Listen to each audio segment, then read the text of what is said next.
Mais pourquoi Dieu ne m'a-t-il pas épargné cette situation? Il peut nous arriver, même en tant que chrétiens, de vivre des choses tellement horribles qu'on a l'impression que Dieu nous a abandonnés. Mes amis de la foi, bonjour, c'est Nicole de l'association Rosée d'Espoir. Oui, ce genre de questions m'a déjà passé dans l'esprit plusieurs fois, mes amis dans la foi. Notamment quand je vivais le deuil de mon fils. Et je me souviens de cette collègue qui m'a lancé en plein visage au milieu de mes pleurs que Dieu donne des épreuves les plus difficiles à ses meilleurs disciples. Même si nous sommes élus de Dieu, nous allons vivre des épreuves. Oui, les épreuves les plus horribles de notre vie contribuent des fois à augmenter notre foi, à la solidifier, à nous faire grandir spirituellement. Mais si Dieu laisse aussi des fois le diable atteindre ses enfants, c'est pour utiliser cela pour la gloire de son nom. Pendant les périodes les plus difficiles d'un être humain, on va en profondeur de nous-mêmes pour se redéfinir. Et des fois, on retrouve une dimension spirituelle tellement profonde que celle-ci contribue à nous faire grandir littéralement. Ainsi, c'est pas parce que nous vivons des choses difficiles, c'est pas parce que nous vivons des temps d'échec, des temps de deuil, que Dieu nous a abandonnés, mes amis dans la foi. Si nous allons dans la Bible, nous verrons que les meilleurs disciples de Dieu, des personnes de foi, des personnes qui aimaient Jésus-Christ, qui aimaient Dieu, ont été combattus à outrance. L'histoire de Job témoigne bien de cela. Autant on aime le Seigneur, autant ce monde nous persécutera, mes amis dans la foi. Quant à moi, que je vive ou que je meure, je partirai rempli de la joie et de la paix de mon Seigneur. La seule certitude que nous avons en tant qu'enfants de Dieu et en tant qu'êtres humains, c'est que nous allons tous repartir. Vivons aujourd'hui ce présent comme si nous allons repartir demain, comme si notre heure était proche.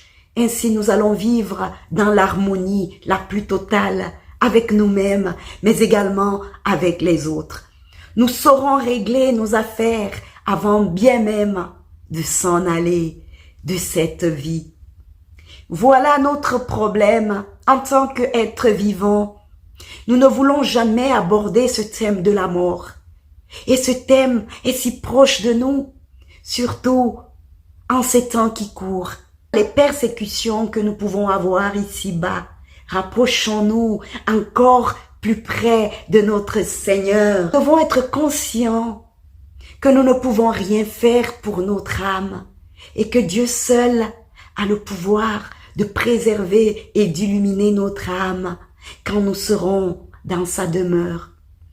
Ainsi, quelles que soient les persécutions que nous pouvons avoir ici-bas, c'est en Jésus-Christ que nous trouvons une paix qu'aucun être humain, une paix que le monde ne peut nous donner. Quand je pense à l'apôtre Paul, qui aimait Dieu, je parle du temps où il a connu le Seigneur, où il a été ébloui par sa merveilleuse lumière. L'apôtre Paul dit ceci: il a une écharde. Une écharde, c'est comme une aiguille, c'est comme un hameçon pour les pêcheurs. Quand ça nous prend dans la peau, mais ça fait mal, Et l'apôtre Paul l'avait. Il ne savait pas comment s'en débarrasser. Mais il a crié: Seigneur, Seigneur, enlève-moi cette écharde.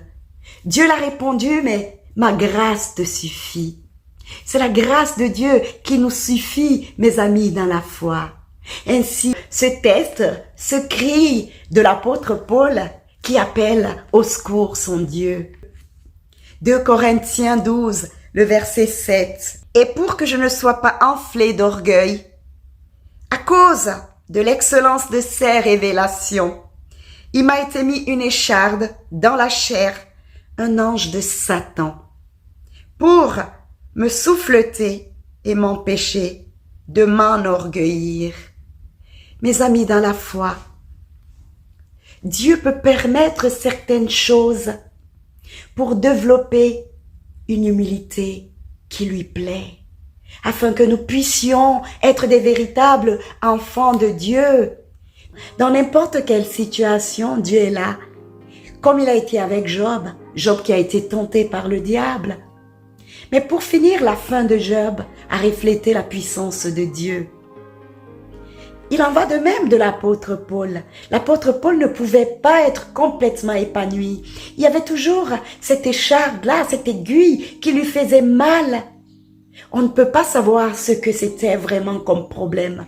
Une souffrance en lui qui appelait la puissance de Dieu dans sa vie, qui produisait la merveilleuse foi dont Dieu était fier. Ainsi, mes amis, dans la foi, si des fois nous avons l'impression que Dieu nous a oubliés, parce que nous vivons des choses horribles, des choses atroces, mes amis, dans la foi, rappelons-nous l'histoire de Paul, rappelons-nous l'histoire de Job. Dieu peut nous augmenter notre onction pendant l'épreuve, car pendant l'épreuve, nous sommes bousculés dans notre être et nous allons rechercher au plus profond de nous-mêmes.